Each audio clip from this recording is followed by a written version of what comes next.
This video tutorial will guide users on how to link the water indicator and issue analysis applications in the Flood and Drought portal. Go to the Flood and Drought portal, www.flooddroughtmonitor.com. Log in using your username and password. When on the home page of the portal, click on the Water Indicator application here.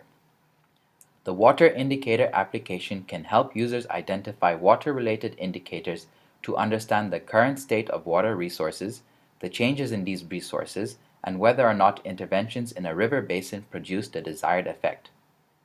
The application provides an online tool for stakeholders to share their indicator frameworks with others to allow for consistency. Users will be able to connect water indicators to issues created previously in the Issue Analysis application by clicking on the Issue tab here. Click Open and select one of the created issues from the table.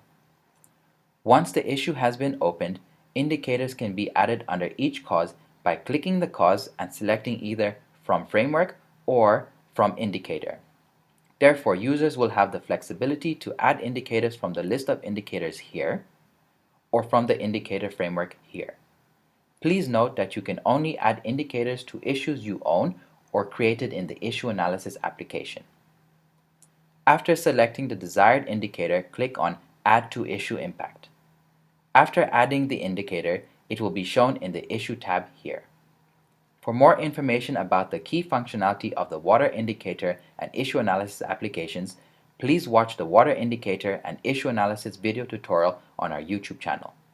Thank you for watching, and please share this video tutorial.